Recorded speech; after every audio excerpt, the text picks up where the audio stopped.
Hello everyone, কেমন আছো তোমরা সবাই? মিষ্টিস ব্লগের নতুন একটা ভিডিওতে তোমাদের সবাইকে স্বাগত জানাচ্ছি।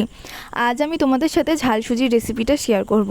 প্রথমেই আমি একটা শুকনো কড়াইতে 1 প্যাকেট সুজি দিয়ে দিয়েছি। সুজিটাকে একদম লো টু মিডিয়াম ফ্লেমে 5 থেকে 6 মিনিট ভেজে নেবো। লাল লাল করবো না কিন্তু একদম। এবারে আমি এখানে একটা আলু, একটা গাজর, একটা ক্যাপসিকাম, 1.5খানা পেঁয়াজ আর 4টে কাঁচা লঙ্কা কেটে নিয়েছি। আলু, পেঁয়াজ, গাজর, ক্যাপসিকাম এগুলোকে কিন্তু ডুম ডুম করে কাটতে হবে আর লঙ্কাটাকে কুচিয়ে নিয়েছি। আমার সুজিটা ভাজা হয়ে গেছে। সুজিটাকে একদম লাল লাল করবো না, জাস্ট ওই 4 থেকে 5 মিনিট একদম লো টু মিডিয়াম ফ্লেমে হালকা করে ভেজে নেবো। আর সুজিটা কিন্তু একভাবে নাড়তে হবে। আর সুজিটা ভাজা হয়ে গেলে কিন্তু কড়াইতে বেশিক্ষণ রাখা যাবে না, নামিয়ে ফেলতে হবে, নাহলে কড়াইয়ে যে গরমটা থাকে সেটাতেই কিন্তু নিচের সুজিগুলো লাল লাল হয়ে যাবে। সুজিটা নামিয়ে নিয়ে ওই কড়াইতেই আমি সাদা তেল গরম করতে দিয়ে দিয়েছিলাম।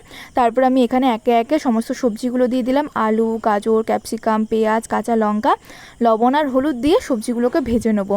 সবজিগুলো ভাজার সময় আমি ঢাকা দিয়ে রেখেছিলাম যাতে সবজিগুলো তাড়াতাড়ি সিদ্ধ হয়ে যায়। সবজিগুলো সিদ্ধ হয়ে গেলে তারপরে বেশিক্ষণ না, 3 থেকে 4 মিনিট একটু ভেজে নেব। নিয়ে এর মধ্যে দিয়ে দেবো আগে থেকে ভেজে রাখা সুজিটা দিয়ে এখানে আমি আরও 4 থেকে 5 মিনিট ভেজে নেব। আমরা বাড়িতে প্রায়ই এই ঝাল সুজিটা বানিয়ে খাই। ঝাল সুজি খেতে ভীষণ ভালো লাগে। সকালে ব্রেকফাস্টে বা সন্ধ্যাবেলার টিফিনে তোমরা কিন্তু ঝাল সুজিটা বাড়িতে বানিয়ে নিতেই পারো।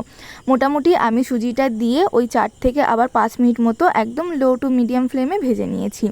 এবারে আমি এই মাঝারি গ্লাসের 1 গ্লাস মতো জল নিয়েছি।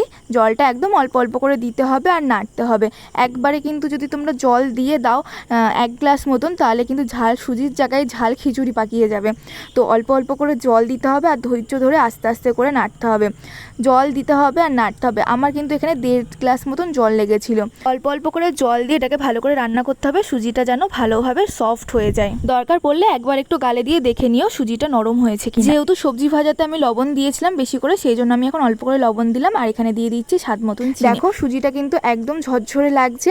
আরও পরে ঠান্ডা হলে আরও ঝরঝরে হয়ে যাবে। আলুর গায়ে গায়ে বা সবজির গায়ে যে সমস্ত সুজিগুলো লেগে থাকবে সেগুলো হালকা করে খুন্তির আগা দিয়ে দিয়ে ছাড়িয়ে ফেলতে হবে। যদি বেশি তোমরা ঘাটাঘাটি করো তাহলে কিন্তু এদিকে আলুগুলোও ঘেটে যাবে। তো দেখো ঝাল সুজি একদম রেডি হয়ে গিয়েছে। খেতেও কিন্তু হয়েছে দুর্দান্ত আর একদম ঝরঝরে। তোমরা বাড়িতে অবশ্যই একদিন ট্রাই করে আমাকে জানিও। ভিডিওটা তোমাদের কেমন লাগলো অবশ্যই আমাকে কমেন্ট করে জানিও। ভালো লাগলে লাইক করো, শেয়ার করো। আর যারা আমার চ্যানেলে নতুন আছো তারা আমার চ্যানেলটা সাবস্ক্রাইব করে দিও। আবার দেখা হবে খুব তাড়াতাড়ি।